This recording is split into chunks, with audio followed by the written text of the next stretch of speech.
Hello, everyone. Welcome to the Massachusetts Institute of Technology. Here we're on the campus at MIT at the Media Lab in the Bartos Theater. We're thrilled to have you with us here in person and in the virtual world. We have a really exciting conversation for you today with three individuals who are coming from very different perspectives on climate change. I'm very thrilled to have this conversation, and I'm just going to start with introductions of the panel. So to begin with, we have to my right here, Tony McGuinness, 1/3 of Grammy-nominated electronic group Above and Beyond. Based in London and formed in the year 2000 with bandmates Jono, Grant, and Paavo Siljamäki, Above and Beyond have played for millions of dance music fans in hundreds of cities around the world, including sold-out performances at iconic venues like Madison Square Garden, the Hollywood Bowl, and Royal Albert Hall. Founders of the influential Anjunabeats and Anjunadeep record labels, Tony, Jono, and Paavo also host a radio show, Group Therapy Radio, that's broadcast to millions of dance fans every Friday. To Tony's right, we have Dr. David Newman, the director of the MIT Media Lab, Apollo Program Professor of Astronautics at MIT, and a Harvard MIT Health Sciences and Technology faculty member. She served as NASA Deputy Administrator from 2015 to 2017. Her research in multidisciplinary aerospace biomedical engineering investigates human performance across the spectrum of gravity. She's also the inventor of BioSuit, which has been exhibited at the Venice Biennale, American Museum of Natural History, Victoria and Albert Museum, and Metropolitan Museum of Art. And she's the designer of Earth Speaks, an open source platform of curated space data that applies AI, natural language, and supercomputer visualizations to help accelerate actions to regenerate Earth's oceans, land, and climate. And to David's right, we have Anna Johnson, Sustainability and Environment Officer at the Involved Group, the parent company of Anjunabeats and Anjunadeep, Involved Publishing and Involved Management. Anna leads on embedding sustainability across business operations, including policy development, strategy, and increasing engagement with sustainability across the business ecosystem. She coordinates Involved Group's partnership with MIT, facilitating messaging and educational opportunities and offering opportunities for people to engage in real climate action. Johnson has overseen sustainability initiatives for major art and culture festivals and represented Business Fights Poverty, a business-led collaboration network at the UN General Assembly in 2018. And I'm John Fernandez. I'm the director here of the MIT Environmental Solutions Initiative, and I'm a professor of architecture. Much of the research that I have done has been in the built environment, energy efficient buildings, and in the last 10 to 12 years, I've been working in the field of sustainable cities. So thank you for being with us. As part of this introduction, we have a video clip for you. This is a video clip that highlights Above and Beyond and Deva's work and her words. So if we could run that video now.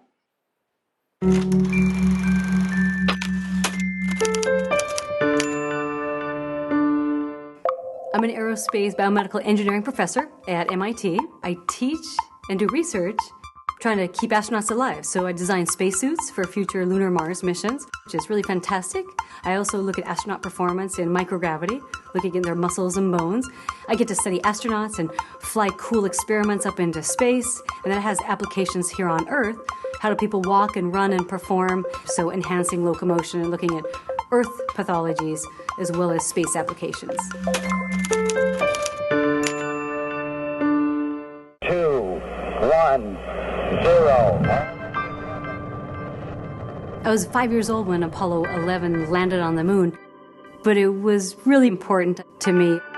Okay, Neil, we can see you coming down the ladder now. I remember the astronauts coming down the lunar module and landing, and then the cameras zoomed in not too shortly after on the footprint.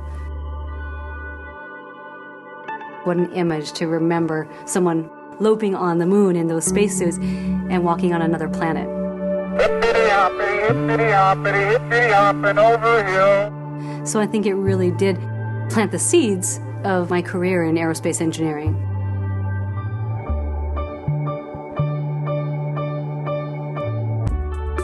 the biosuit. It's a mock-up, so it's our 4th generation mock-up. The most important biosuit design goals are to come up with a completely new way to keep someone alive in a pressure suit. We want to provide a lot more locomotion and mobility, and we want the astronauts to use a lot less energy.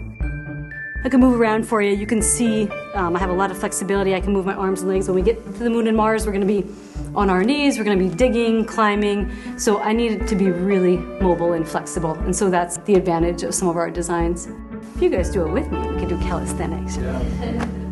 The black lines allow me to fully move my arms and legs, but they still keep the structure. These gold lines, these are where we embed some wearable computing. They can tell me my heart rate. We currently collaborate with Buzz Aldrin, have for the past decade. The whole time we've been working on the biosuit, he can give us a lot of information on how it was to be on the moon. Here, man, from the planet Earth, first set foot upon the moon. For me to see a biosuit-inspired spacesuit on the moon or Mars would be the ultimate. It might even bring a tear to my eyes. After all of that time and effort, I really would like to see astronauts performing spacewalks in our suit. And it's so easy to turn the blind eye to the light. It's so easy to bow your head and pray. And there are some times when you should try to find your voice. This is one voice that you must find today. Are you hoping for a miracle? As the ice caps melt away, no use hoping for a miracle. There's a price we'll have to pay.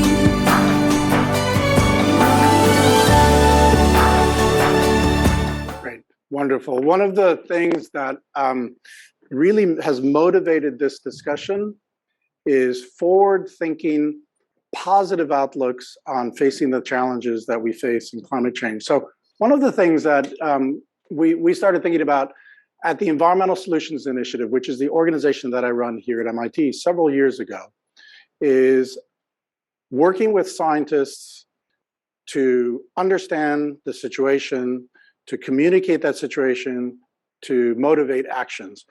And part of the thinking in the early days was, how are we going to do that in a really massive way, scaled up kind of way?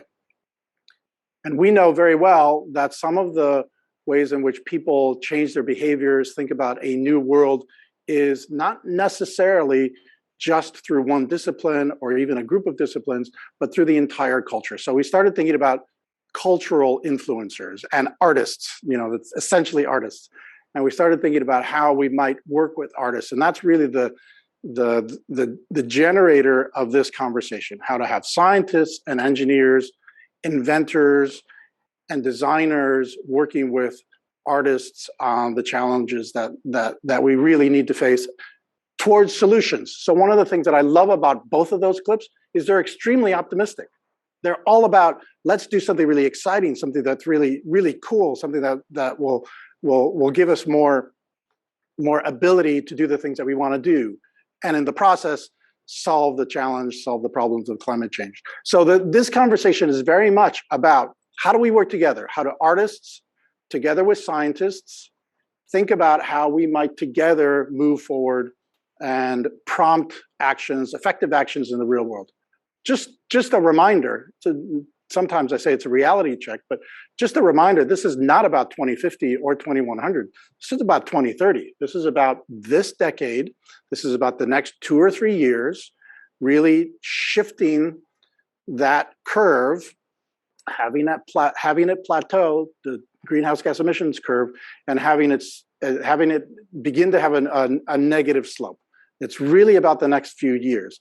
And it's not going to be done just with science and engineering. It's got to be done with artists and business and everyone else. So it's not only all of the above solutions, it's all of the above people coming together to solve this problem.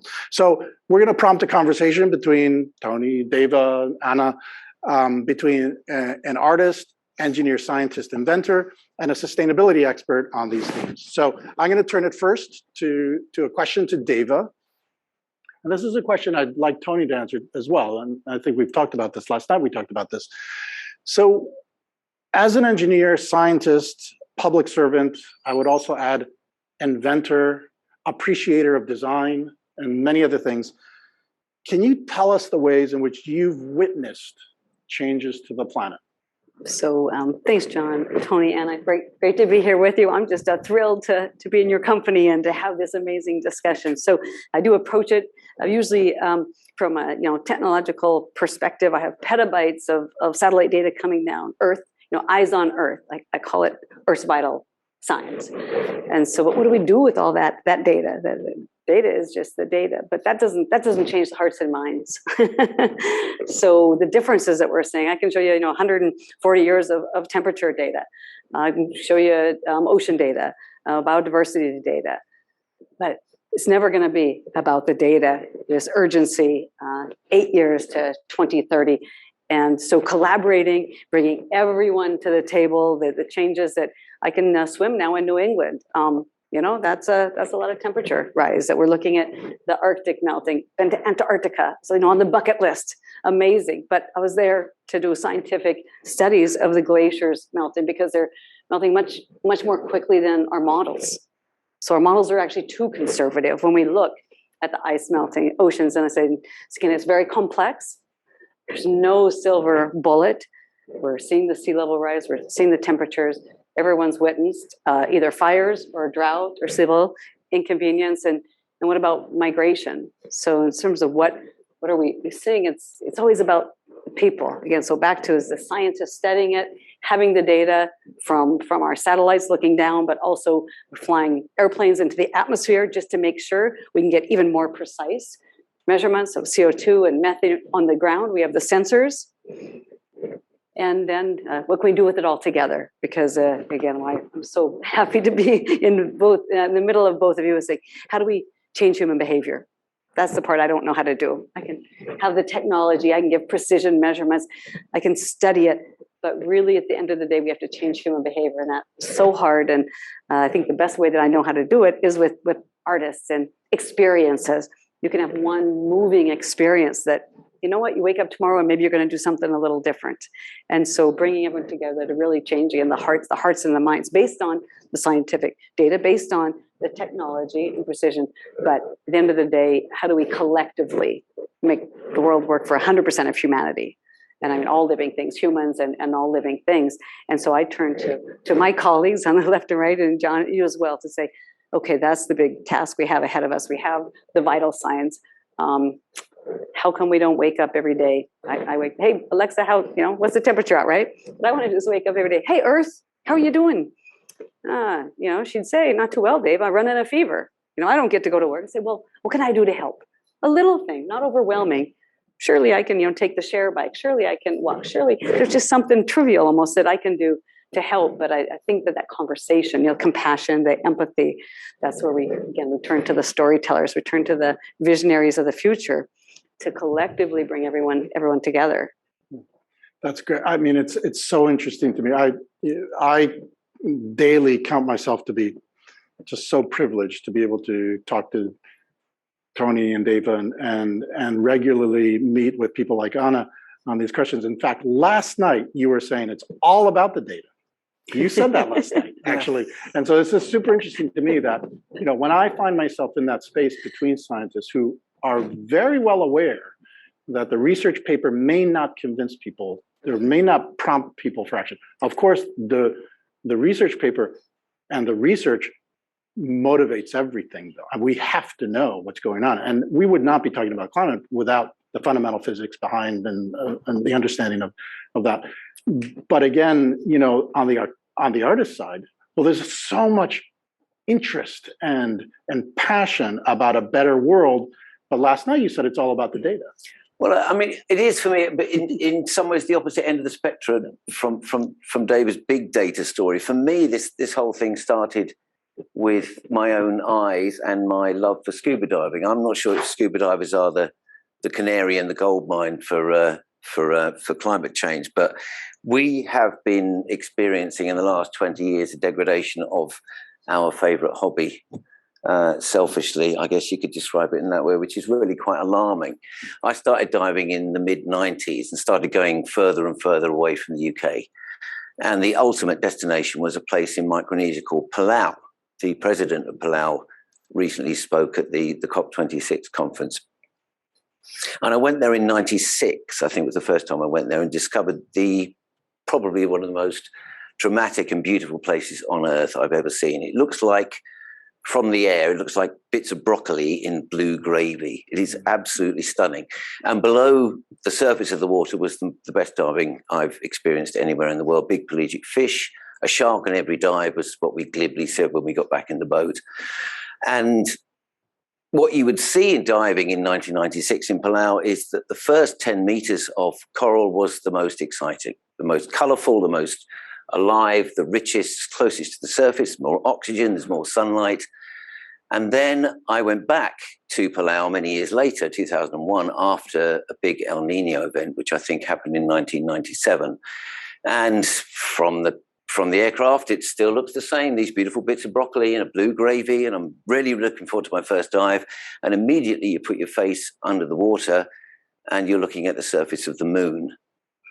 And that, I think, was a horrible shock to see this, I suppose, a playground. I mean, I'm aware that being able to go scuba diving on the other side of the earth is a huge privilege to me, and I'm not glibly thinking it's there for my entertainment, but as a thing to do in my spare time, it went from being something very exciting and very vital to being something very depressing and very sad. And I think I sort of parked that feeling. I stopped diving pretty much in the mid-2000s. I occasionally would go when I was on tour with Above and Beyond, but it stopped being this thing that I needed to do, and I didn't really think about it until I started going out with a girl who wanted to go scuba diving again. And I thought, I know where we could go. We can go to the Maldives. This is a place I went to in 1996 or something like that. Beautiful islands. They look dramatic from the boat, which I think is a big part when you're on holiday for a week. And the diving was easy, shallow, sandy coral reefs, the top of the atoll, not much current. Be great for somebody, a beginner. Immediately, I got back to the Maldives. I think I went in 2018, it was, or 19. They looked different. My memory of the Maldives was this sort of fringe of trees and this kind of rhomboid of white sand, very quite striking and quite beautiful.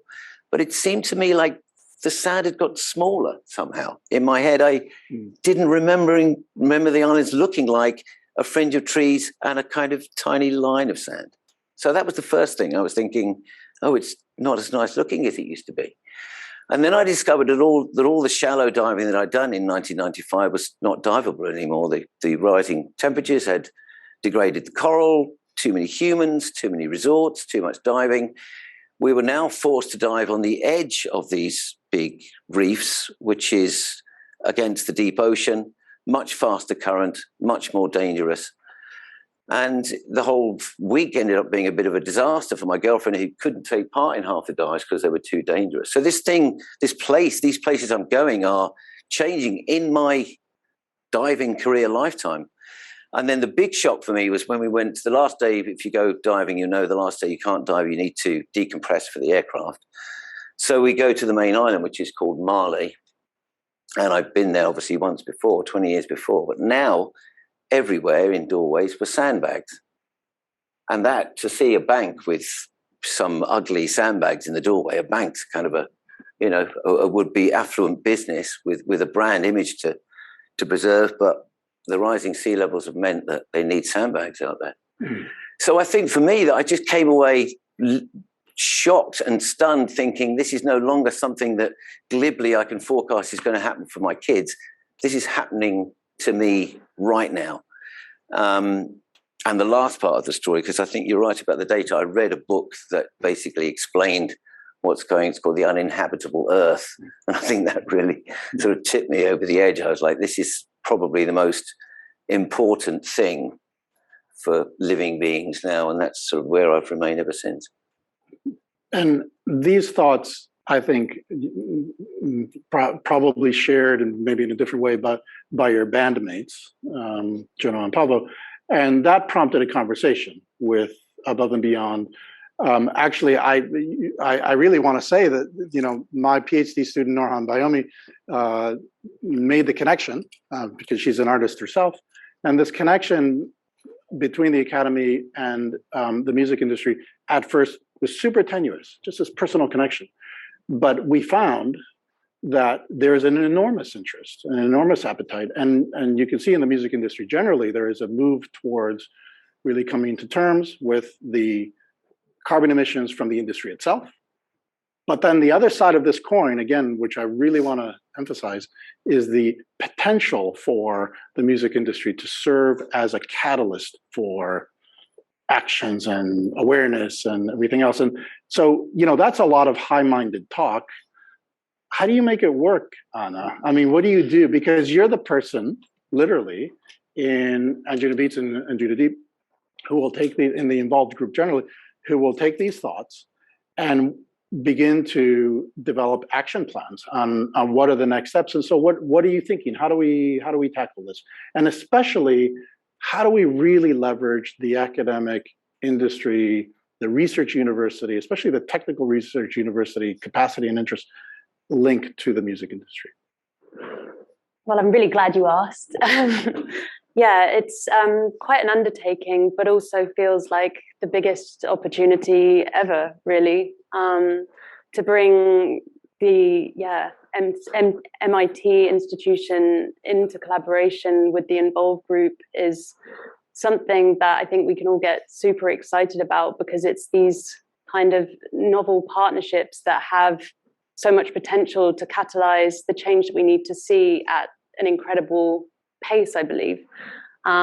So just today, walking around with John and Tony and Norhan, being shown all the different departments full of intellectuals, full of people hungry for a challenge, looking to apply their learnings to different contexts. It's that sort of landscape in which I think music and the different industries of, whether it's live events or music production, can provide quite a fertile testbed for experimentation for those individuals at MIT. So quite some work has already been done between MIT and the involved group, some mapping out of where emissions occur across some of our business activities. And over the coming span of 2022, we'll be identifying different touch points at which we can develop different interventions, maybe from a messaging perspective, or maybe from something more visual, to see where we can affect behavior change and see if we can affect behavior change at scale. So don't let me dominate the conversation. Please go ahead and ask each other questions, because actually, Deva, you work with quite a few companies here in the Media Lab. I mean, the Media Lab is extraordinarily multidisciplinary, and this bridging the academic enterprise with industry on a variety of problems is the stuff of the Media Lab, isn't it? That's right. It's kind of the magic of the Media Lab. First, multidisciplinary, transdisciplinary. We need everyone at the table. We don't need a whole bunch of rocket scientists, right? I could be with people who think very differently than me, because you ask better questions and challenge me. And then with our membership model, that's industry, because industry wants to work with us. We can say, hey, what's the research you're doing? What's the latest technology? We talk about transformative technology. We're really focused on what can have the most societal impact. So industry wants to hear that, but guess what? We want to hear what industry's biggest challenges are. So it's really great. It makes a huge difference to be in person now. We're doing our best virtually, but so much of it is human interaction, is body language, is kind of riffing off someone else. So I have this idea, this problem, and then hearing someone else's concern. And so bringing industry, academia together, as well as might get to the discussion about policymakers as a whole, since we're just coming off of COP26. We'll leave maybe the government policy out of it now, but just the interplay between academia and industry. Also, we from academia need to be pushed to say, it's great for industry to be demanding.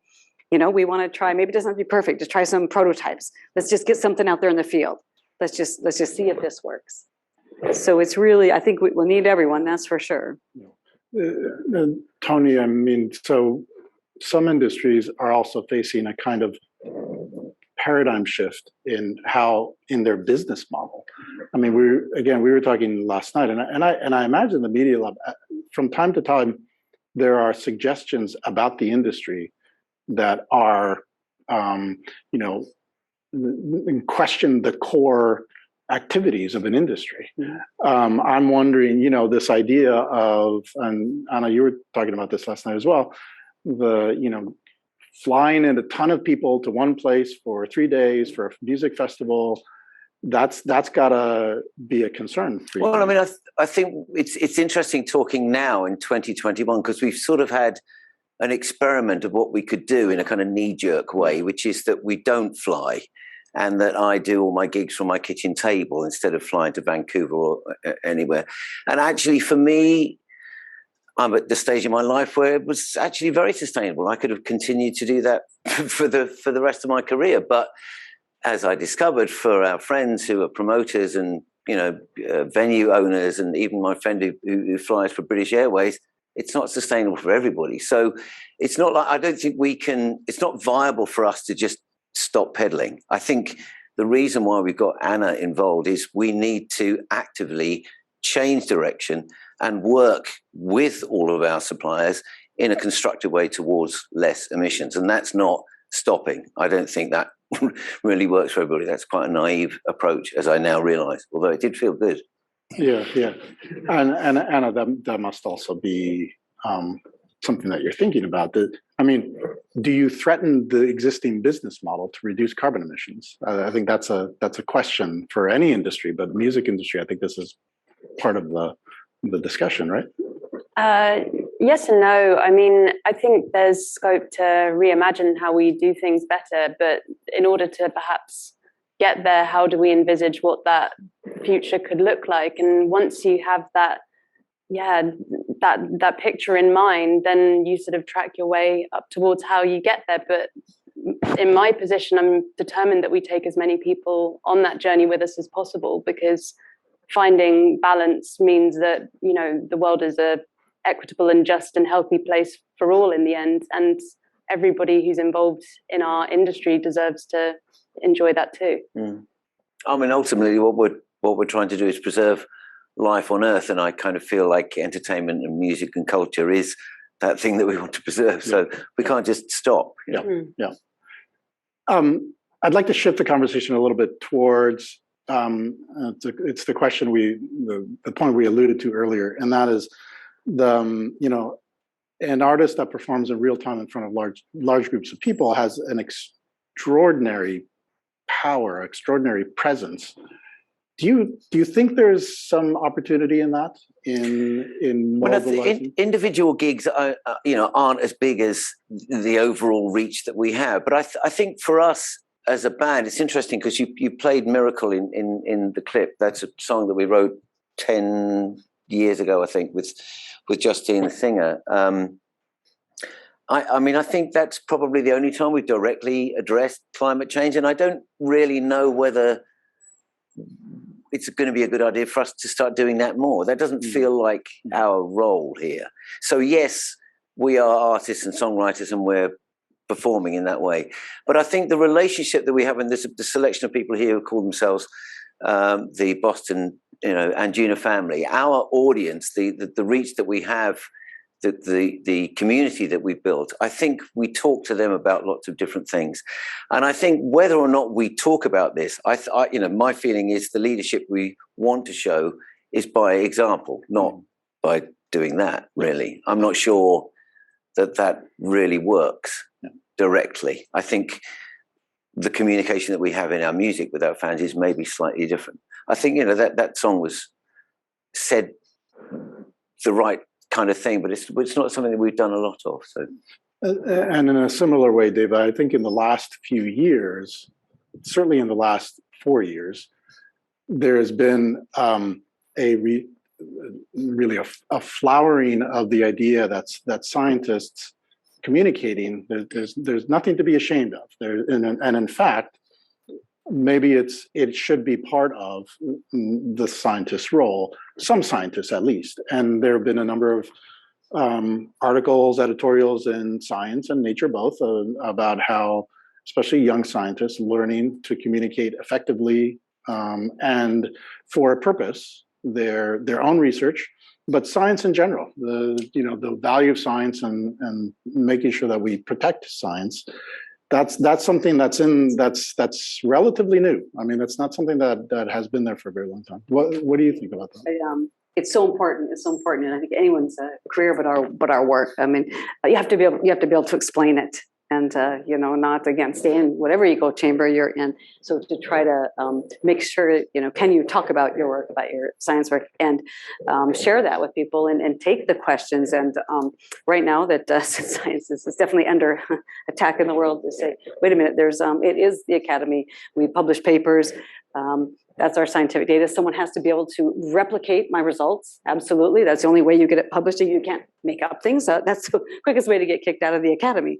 So you have your data. There's variability. Absolutely. There's some uncertainty, but I can actually quantify that. So I can say, here's the data, here's the trend in sea temperature or air, and say, it has a little teeny bit of variability. People have hijacked that. They're talking about the variability. When that's 0.01%, when I'm saying, look, here's the trends. So it's incumbent upon scientists, technologists. We have to talk about this. We have to talk about it much more and explain uncertainty and explain variability because they're very explainable. And then you see the trends and which way the data is going. So I think it's really important that, again, we have to be out front on this. It's no good if we sit in the lab and just collect the data. That we have to meet people again at the table. I like thinking about climate. I like talking about actions, and I actually like talking about personal actions too. I think that's where we can galvanize and get everyone to do something. I have my actions. I meant Tony is I don't know better than anyone here. Better than I do. But what you can do for yourself and your family, that's really important. What I can do, and I mentioned scaling. So if we do have kind of grassroots, I think everyone can take action. We know it's urgent. We can't put it off. But I don't have the solutions for anyone else. I have data that shows everyone's. And then how can we kind of co-create the most impactful actions that we can have in humanity? I'd love that you're a scuba diver as well, Tony. So am I. We've sailed around the world in our boat teaching kids. And there's so much to learn from first the indigenous peoples, the islanders. Because ancient civilizations have always lived in balance with nature. You didn't survive if you didn't live in balance with nature. So it's paramount. Lots of us in the urbans and metropolises now, we forgot that. So I think we really do need to take those lessons learned, those actions of living in harmony. And island peoples, of course, they're the most affected by climate and temperature and sea levels, but also they have so many of the ideas that are the actions that will be really beneficial. So I am optimistic about that, but we have to be listening to those good ideas, those actions that really can scale, hopefully. Hannah, one of the things that we've done recently is to collect data, to run survey and collect data on an event, The Weekender. Could you say a little bit about what you found from that data? Getting into the weeds a little bit about in a specific activity, music experience. Where is the low-hanging fruit? What do you see these days? So it was just such a wonderful time at the Weekender in London, speaking to hundreds and hundreds of audience members, crew members, artists, everybody involved in bringing the thing to life. And we explored people's level of awareness of the issues around climate change and environmental degradation. And what was really interesting was that there was clearly a lot of awareness of the issue across those different stakeholders, and what felt like a real genuine level of concern, and also a sort of motivation to want to deepen the understanding of what their contribution on a personal level really meant. So ultimately, I feel that there's quite a knowledge gap. And I think in our collaboration with MIT, there's real scope then to address that knowledge gap and to see how we can facilitate all the stakeholders across our business ecosystem, making more informed decisions and taking those lower impact choices wherever possible. And Tony, how do you feel about how that would affect the experience? I mean, I think again, like I said, the idea of stopping, staying at home, broadcasting from my kitchen, that's a kind of zero carbon option that works for me, but not the entire industry. I think what we can start to do is look at the shows that we do. I mean, there was a study done in the UK that suggested that 80% of the carbon emissions from a show are from the audience and then, you know, getting to the show, which I can well imagine. It's not just us on our flight to Vancouver. It's the whole audience moving into the place. So looking at how they get there, looking at the venue itself and its connectivity to the community at large. I think Coldplay, who are also facing in the same direction as us on this, I think, just performed in a stadium in Seattle called, I can't remember exactly what it's called, but it's like a zero carbon stadium.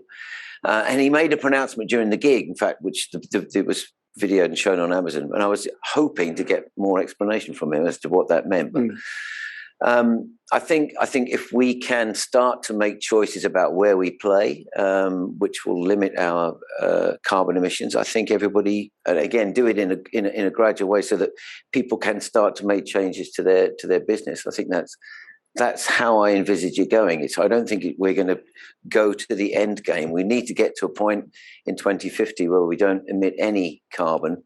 But I think what we need to do is just get people aligned in the right direction, start getting some data on the things that we do, how we get to a venue, the venues that we play, the power that they use, what electrical grid it's plugged into. All these sorts of things can make a difference.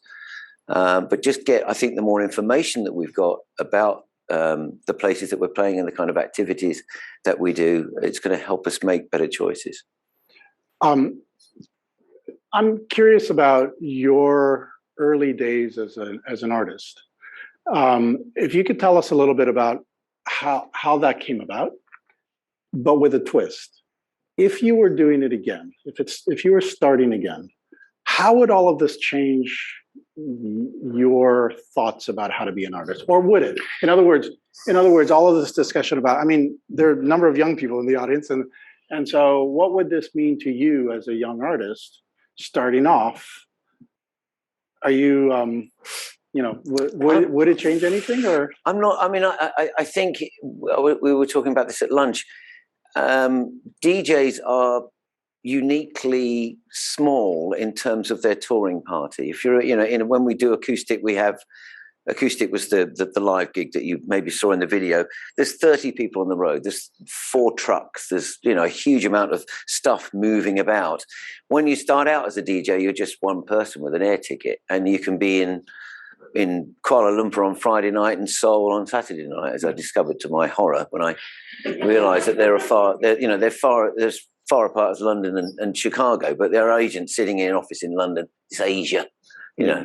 So we still do, I think, an enormous amount of flying. I guess I would like to imagine what that was like and the toll it was going to take on my mind and body as we got busier and busier, and maybe do something different about that. But I think what we did was we didn't really have a plan when we started. We just tried to be aware of what everything was happening around us and adapt as we needed to. I mean, we were talking last night about now the need for everybody to communicate. Our job description, whatever line of work we're in, has now taken on the role of PR agency and advertising agency and broadcast. We're all doing that, whether we're artists with an Instagram account or an influencer. So we're all changing what we do. I'm not sure that I could have predicted that, or whether we would have had the means to predict it. So I'm not sure. Everything's been happening in a kind of evolutionary small step, I suppose. So and Dave, in a similar way, postdoc looking to the first assistant professor position in across fields. How do you think it's changing the way that the academy, the young academy, is coming into their own? Yeah, I hope drastically. I mean, I think siloed departments are a thing of the past. You have to be kind of polymaths. We need people that the humanities challenges, climate, freshwater, exploration. These are huge challenges, and so for people who are trained, and at least you might be expert one or two things, but to be able to even speak the other language, literally, if it's science or math or art, so that you can understand. And that's what people, the students are always way ahead of us. So students know they want multidisciplinary training, not just one thing, this or that. And there's foundational material, of course. So I think it also depends at undergraduate or the graduate level, but I think those faculty jobs of the future, of course, I'm biased, it's gonna span art and science. It's gonna span engineering, design. If we're really smart, we'd, not just one person to do it all, but you get all four people at the table and go across the disciplines. That's exciting, but also more important than just being exciting and inspiring. That's usually how breakthroughs work. That's so if we're really looking to have impact, it's going to be the teams of people that are trained, going to cross the disciplines and the multidisciplinary, because we want to, going forward, I think we want to have the transdisciplinary work. We do really want to transcend the individual silos. So hopefully that's the faculty of the future. That's, I know, who we'll be hiring here, looking for people who are, one thing about our MIT students too is for undergraduates, I think 90% of them are musicians. Oh, wow. Yeah. Right. So they're scientists and engineers and mathematicians and economists, but 90% are pretty well accomplished musicians as well. So it does go together. Yeah. It does go together. And so that's really important, I think, going forward. There's new opportunities. We have to create new academia, new opportunities that are really multidisciplinary. Great. We're going to segue into some audience questions. So if you have a question, I believe, please come up to this microphone here, or that one there. Yeah, the two microphones. Please go ahead and do that. In the meantime, I have a question from online. So anyone, can you reflect on the art's unique capacity to build empathy across division? I think in particular about those with wealth and geographic luck, truly taking in the situation faced by billions of people on front lines of catastrophe unless we step up. Big question. Yeah. Should speak about the arts. So I think the first part, the art, and this is a question I have too, on the art's unique capacity to build empathy across divisions. So actually, I think last night you were saying also that, when you're in a musical experience, a lot of other things go away. I mean, Anna, you were saying this last night about how, you could be from as part of the Anjuna family, you come to an event, you don't know anyone. Is anyone from going here or coming from there? And then could you say a little bit about that little anecdote? Sure. I mean, the Anjuna family, as I'm getting to know it more and more, the longer I spend being part of it or on the periphery, whichever way you want to look at it. You're in it. This is the kind of community that will, if someone's going to a gig by themselves, they'll put a message out on the forum and say, "Hi, I'm writing solo to this one," and you'll see just a bunch of people responding to this individual saying, "Right, let's plan a meetup then. Where are we gonna hang out before we go to see Above and Beyond or the Anjunabeats or Anjunadeep show?" So it is a community that, and obviously when I went to the Weekender as well back in September and speaking to so many people, is a deeply compassionate community as well. And I think that's pretty special. And it sort of, it makes me believe that they're very receptive and open to crossing those divisions and to truly sort of look after each other in the end, which is part of our gift. then there's the second part of the question, which I think we all contend with, and that is that the most difficult situations are already in the developing regions of the world. That's simply going to accelerate. We know that. Adaptation and resilience, equitable resilience, is something that we have a very long way to go on. The COP26 experience, tells you that the financing for climate change, especially to help developing regions with adaptation, is lagging, badly lagging. And so this is I think something to contend with. I think for the arts, I wouldn't know even how to approach that question from the arts perspective.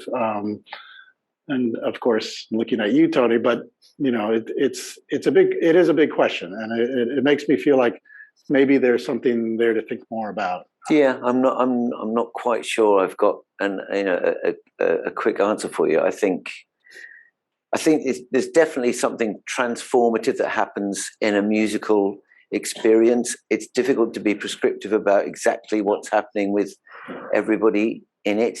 I think we all come to the concert in different times in our lives with different things going on, and I think the nice thing about the music is at least it gives it a sort of certain narrative to the way that the evening pans out. I think we have, as Anna said, a very supportive group of people who come and see it. So yeah, I think it's one to think about, definitely.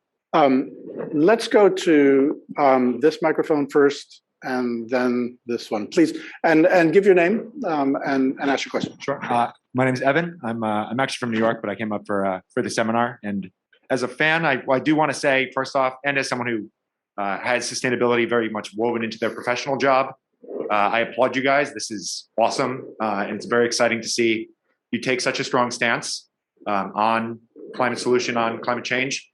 But I will say, as a fan, I'm also conscious that one of the things that I am curious about is you've talked about looking at the gigs, you've talked about trying to understand how much the impact of the gigs are, but are you looking at your supply chain and things like that? Because usually how much merch I bought is usually the brunt of a lot of jokes, but I know that certainly can make an impact. So I'm curious to hear about what you're looking at from a supply chain side.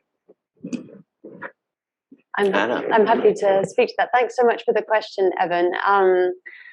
Yeah, so as you can probably begin to imagine, a set of music industries like ours, it's super multifaceted. And yes, we have a really broad supply chain.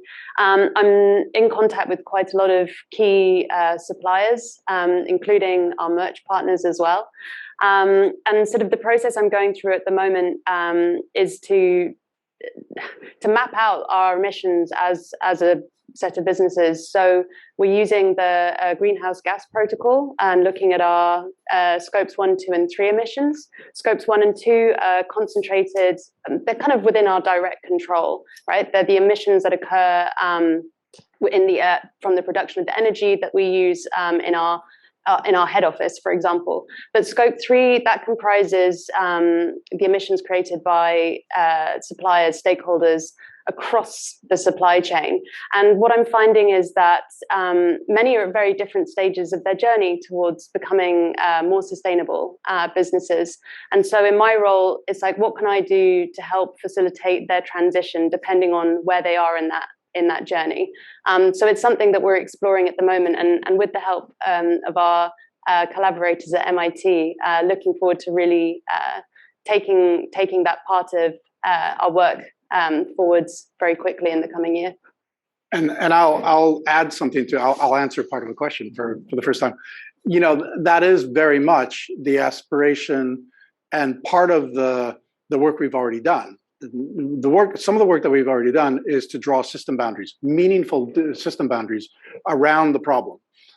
And the problem or the situation being, so system boundary around merchandise, a system boundary around streaming, live events, and then to do an accounting, input and output, and to apply some system dynamics to that system so that you actually understand it without over modeling it. We're just modeling those things that you need for meaningful policy recommendations or business decisions. And that's, you know, a lot of that is what we do, and that's part of the partnership. But a lot of that is going to require partnerships with academia and new methods, because again, once we get into accounting for carbon and greenhouse gas emissions and fugitive emissions and carbon offsets and lots of other things that are going to be developed in the next few years to address climate change, there are going to have to be new methods and new thinking around this. So the academy really does have to be involved in these questions. Yeah, I was just going to add, and so we, we know there are gaps too, and what you'd love to do, consumers have a lot of power. Consumers have a lot of power, right? And so, what we'd love to do is really have that data, know that what I call it the real life cycle carbon cost, not my carbon calculator. It's the real life cycle costs of everything that I buy or mobility. So if you put all that together, and if you could have those life cycle costs, you could make really great decisions. You can be really informed, and you'll have the power, and you can go with this. For your company and suppliers, great. They they kind of met the standard, or especially to help the small medium enterprises, to help them. My opinion, it has to be an open platform. Share that data. Everyone wants to do their part, but if we could really do that life cycle analysis and empower people, and then we all have, because consumers, we can buy this or by that, they have kind of the certification, like architecture of the lease, but do we know the real supply chain life cycle costs? And then we can decide, and you can decide as businesses to work with these suppliers, and we can decide as consumers also to buy those products. And so then it makes sense. Then it makes economic sense, and it also makes sense for the planet's sustainability. So I really hope that we get there and get there as soon as we can. Great. Well, please, your question. Hi, I'm Ben. I'm a graduate student here and also a proud member of the Boston and Juno family. My question is, I guess, partly for Tony and Anna as well. I had this conversation with Adrian Alexander after AVGT 250 many years ago about where the income and livelihood for an artist largely comes from. And it struck me at the time that it's largely at odds with being sustainable, right? You have streaming, but streaming pays peanuts. You have merchandise, as Evan mentioned, vinyl and clothing might not necessarily be the best things for the environment. Then you have touring, as you've rightly pointed out as well. A lot of carbon emissions, and now we have NFTs, which on the Ethereum blockchain, terrible for the environment. Where do you see the industry, and I guess yourselves as leaders in the industry, moving to a point where artists can be sustainable, but also able to make a livelihood off of the work they're doing? Well, like I said, it's a great question, actually. It's like I said right at the beginning, we could stop, but then, and I could survive, but a lot of other people in my position couldn't, and everybody in our industry couldn't. So you're absolutely right. Those NFTs, I'm never going to do one of those because of the environmental cost. I don't care how much money we make out of it. So I think all we can do, at least in my mind, is point in the right direction, start making steps so we're reducing. I think a lot of the way that the money is distributed in industry exists because it's easy to fly somebody from London to Tokyo and make them do a gig. If it's slightly harder to do that, then I think we're going to need to think again. I don't think there's a solution for that right now, but we're hoping we're going to get there step by step. Thank you, Ben. Before we get to your question, just wanted to just read this. It's actually more of a comment than anything else. A number of online listeners have found the stories, your scuba stories about indigenous peoples sailing around the world and seeing changes, very moving. And potentially the stuff of art, the stuff of those stories, the matter for songs. This is just a comment. And of course, I'm very reticent to suggest that the art should go one direction or another, because that's up to you. But that is a comment, and it's a comment that's coming from several listeners online. So just wanted to note that. Your question, please. Hi there. My name is Adam. I'm a local grad student who was in a bit of the big tech industry and realized that there's a lot better things we can be doing. So learning how to exactly speak more of those languages across different social sciences and sciences. One big thing I was curious about was you were speaking of the behavior incentives and how there's a lot of behavior changes wanted.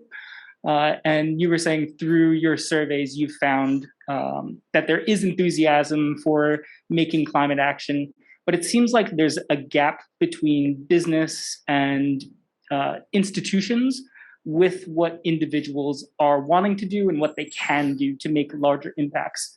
Where do you guys see an opportunity for more of those bigger businesses and bigger institutions to come back in line with what consumers want? I guess if people start voting with their wallets, and there are companies that are doing better than others that are doing the right thing, maybe it'll catch on. I guess that's what we can hope for. I mean, I'm not in any kind of forum with the people who run ICI or Shell, so I don't have a way of communicating with them. But I think, you know, it's been interesting hearing some of the questions and the viewpoint of our audience here. People who are in the Anjuna family are already on this path with us who may work in different industries. So I think, you know, your idea about us being able to communicate meaningfully to an audience, I'm hoping that's going to happen outside of that audience with people that they come in contact with. I think all we can do is lead by example. Not all we can do, but I think the most efficient thing we can do is lead by example, personally. Great. Thank you. Thank you, Adam.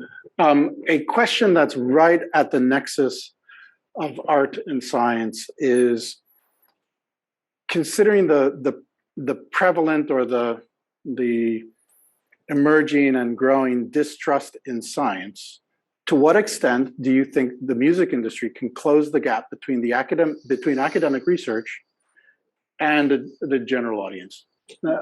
That's the question.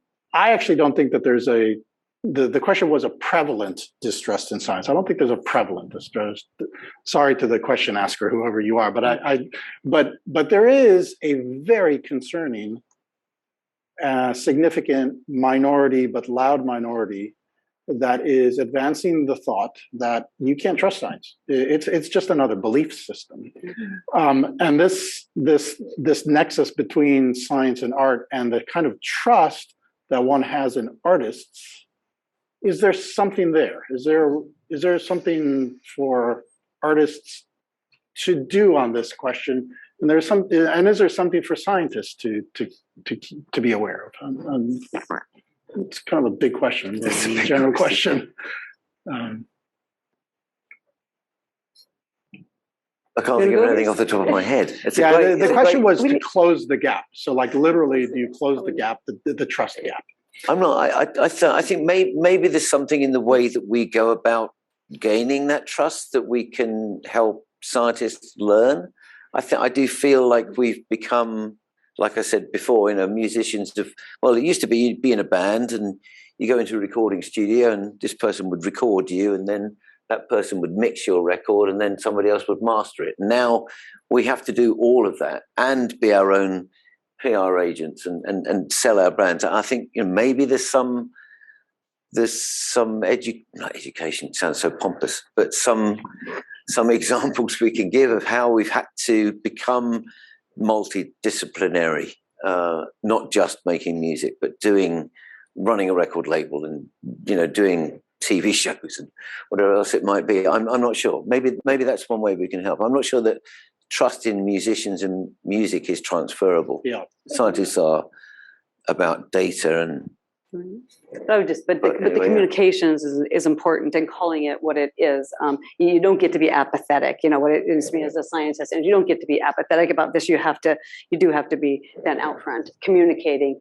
We don't need to just live, you know, in our scholarly journals, because not so many people. They have high impact factor for the academia, but not for the public. So how are we out there communicating? And guess what? Artists are the best visionaries and communicators around. So that's where I see the partnership, you know, working together to how do we talk about it better? How do we show the data better? How do we, you know, have some really interesting collaborations that can get there, be very engaging, get people involved. It should be fun, and it shouldn't be just doomsday.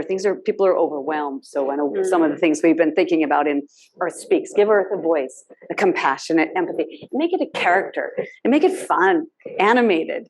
You know, so I think also as, you know, the science, we have to get out of our formal shell and let's have fun, make it be interactive, artistic. And so maybe there's ground there where we do come together and show the data and also call it what it is. Because they're not theories. This is collected data. Show people where the data came from, as I said before, the variability, and present that, and maybe go from there. So there seems like nice opportunity to work together. And Anna, that's exactly one of the things that you found from the survey that people were asking for. If I knew what my impact was, and additionally, if I knew how a change in behavior affected that impact, I might change my behavior. Right? So it's a pretty simple thing, but that was literally part of the surveys. Absolutely. Like, people want to have a more granular understanding of what their personal contribution to the problem is, but they want to be given information that has like a more of a purpose to it, something that they can really use to take action on climate and environmental degradation issues. So this is a huge opportunity. I might just add for, a huge, immersive simulation. I mean, again, when you literally, live in the data, it's active learning. You have your hands on the simulation of the knobs, and if I do this, this is what it costs. If I do this, this is, and we can easily, verify, okay, what's running behind the scenes. The models, are these believable? Do they come from, the major entities that are agreed upon data and emissions? They don't have to be perfect. But I love the idea of in digitally and then through music, immersing people in that environment. Seems like a multiplayer game where everyone gets to contribute. To me, it's citizen science. We do that huge. You let everyone come to Jupiter. As it's citizen science. Here's the data. Well, people love data and learning from it, and so you just need to make that, I think, very open and give people the tools to use it, play around with it. And people will create, I'm sure, amazing, not just understanding and knowledge, but also probably some wonderful, beautiful representations of it as well. That's just such a wonderful thought, because again, at the beginning of this whole thing, what I wanted to emphasize was those videos were so positive, and I wanted to emphasize that and note that. We'll take this question. We are coming to the end of questions here online, it seems. So why don't we take this question? I think after your question and the answers, just some closing remarks from each of you. I will prompt that. Bear with me here. I will prompt that with the thought that, so we've engaged in this emerging partnership with the Involve group. Our intent is to, at a variety of levels, but very simply put, first of all, to be a resource, a scientific resource, and for the Environmental Solutions Initiative to act as essentially the portal to MIT. So when you have a need, when you're considering, and this is the example I often give, a carbon offset program, well, let's get John Sturman and Chris Knittel and others who are experts in this at a roundtable to be able to advise you. And that for me that doesn't take away anything from the academic enterprise, right?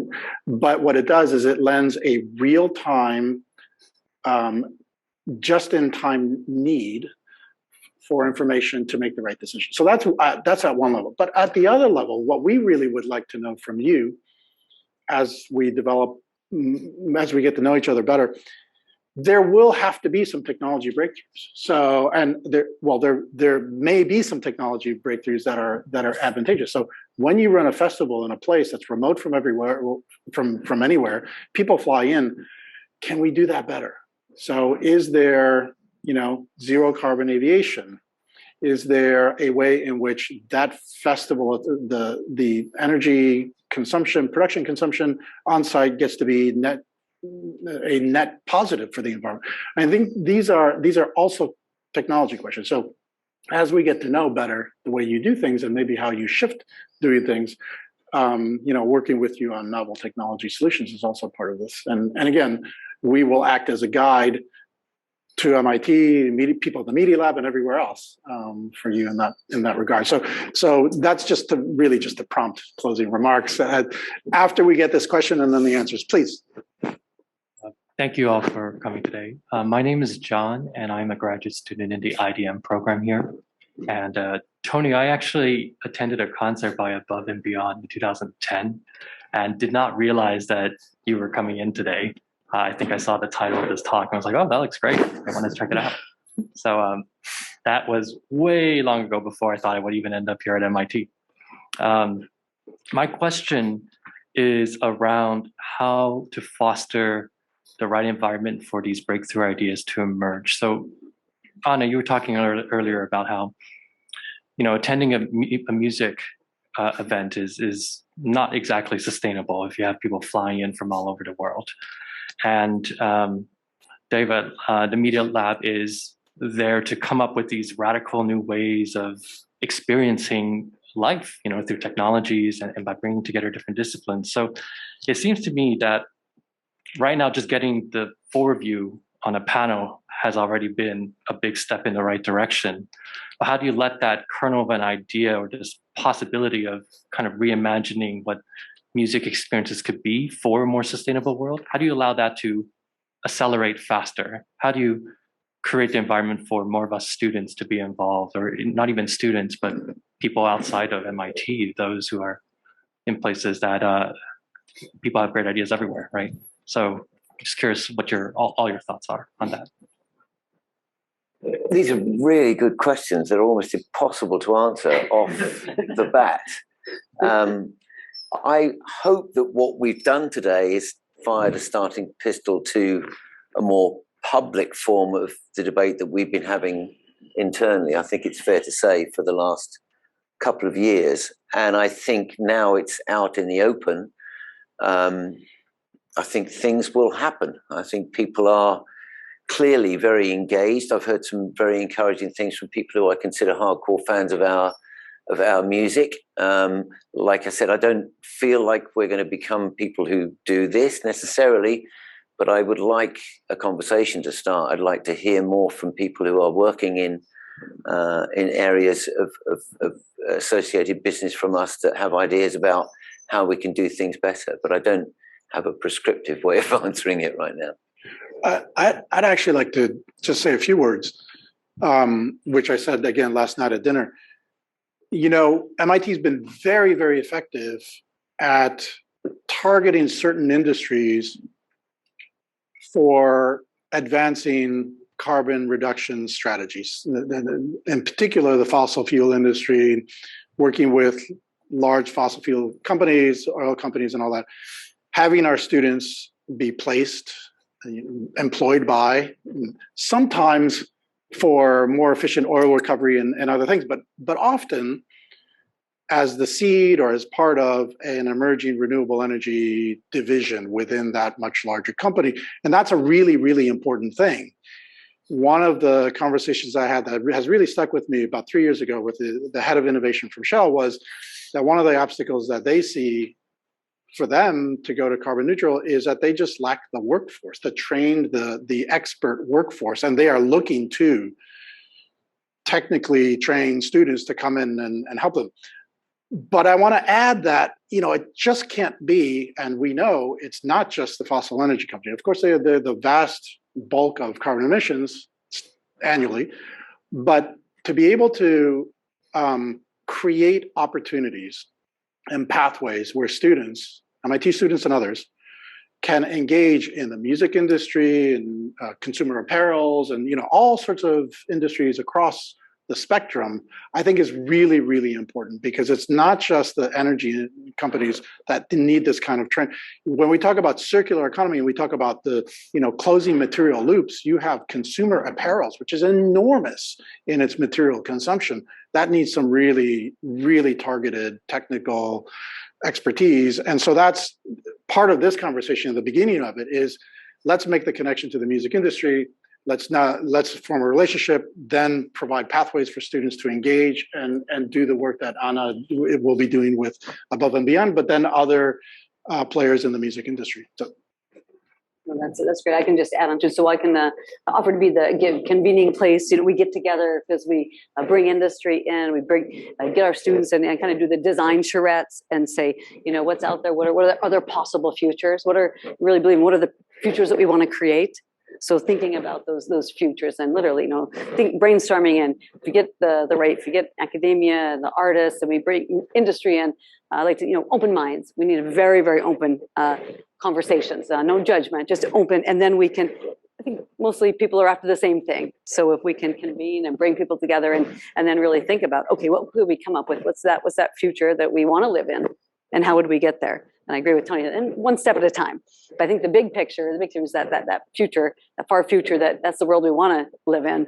And then let's, kind of put a roadmap together and start with one step at a time. Anna, we've been talking about having a group of students go to the gorge and collect a whole bunch of data, right? Yeah. We've been talking about undergraduates, sorry, but it could include some graduate students as well. But we have been talking about that, right? To literally get them directly involved. The undergrads are cheaper, lower carbon footprint.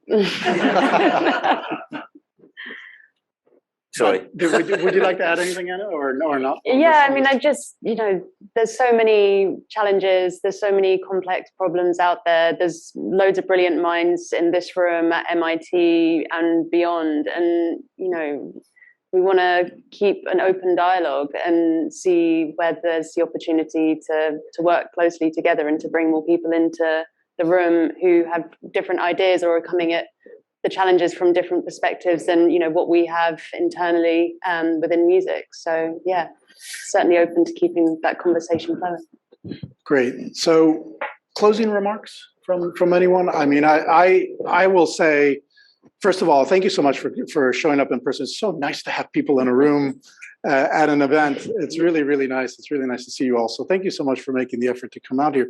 But also thank you so much for everyone online. We're thrilled to have you with us. This is just the beginning. So we are launching this initiative through the Environmental Solutions Initiative here at MIT, and stay tuned for more. Any closing remarks? I would, yes. I mean, part of my story of how I got engaged or alerted to the reality of climate change involves the Maldives. And what was lovely about this morning, I mean, this is the first time I've been to MIT. It's the first time I've met John in person. And we're walking around some of the labs. I'm reading Bill Gates' book on how we avert climate disaster. And one of the things he keeps referring to is we're going to need some innovation in that area. But he sort of punts it down into the long grass a little bit. And I'm like, well, where is it? And then today I saw some of it. And that for me was hugely reassuring. I think I will be able to sleep better. We were in the lab of Skylar, what's his name? Skylar Tibbets.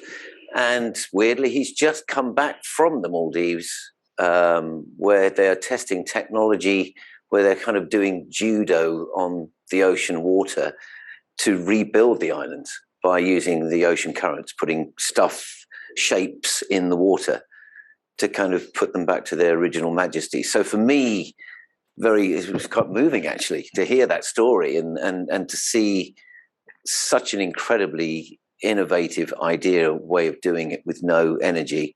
I was like, I'm really, really glad to have been able to open this pathway for communication and my involvement in meeting these other people. I think it's going to be good for me, and hopefully that will rub off on others. It's just the beginning, Tony. Yeah, it's great too. I would just thank you all for being here, and thanks folks online. That's where we're going in the future. So, but there might be a few people, here in person. It's great to see you all, and but open it up to everyone. And that's learning experiences of the future, maybe music of the future too. How do we get that right so everyone gets to have a great experience, whether in person but opening it up to the world. I think there's really it's an amazing opportunity. That anything the pandemic has taught us is let's rethink this. Let's rethink this. With the urgency of climate, what can we all do? I remain optimistic. Surely we can co-create some wonderful solutions, some different actions that we can. We love to do experiments at MIT, so let's just run some. Let's just run some experiments. No idea is a bad idea. So you all have amazing things to contribute. So bring your ideas. Maybe we can be ESI be the idea portal. And again, all ideas are good. They're all wanted. We can take them and see which ones we can move forward and just start making progress. So I'm excited about a positive future. So we can look back on ourselves and say we did everything we could. We woke up every day and said, well, I did a little something that hopefully is positive for the earth and humanity and the living beings. Thanks. I'm so humbled to be speaking alongside the three of you, but also for everyone who's come today, and it's either in the room or watching online. yeah, in my role, I am often very overwhelmed, and it's very reassuring, refreshing to feel as supported as I do in this room, because, you know, from my position of being, you know, fortunate, I have a roof over my head, I can afford to eat. It's a real privilege to be doing this kind of work, and, you know, with the input, the intellect, and I think the will that we all have collectively to really affect change at scale. Yeah, it makes it, you know, it gives me a sense of hope, and I'm very grateful. So thank you. Well, thank you to the panelists, Anna, David, and Tony. Thank you to everyone for joining us, and stay safe and be well. Bye-bye.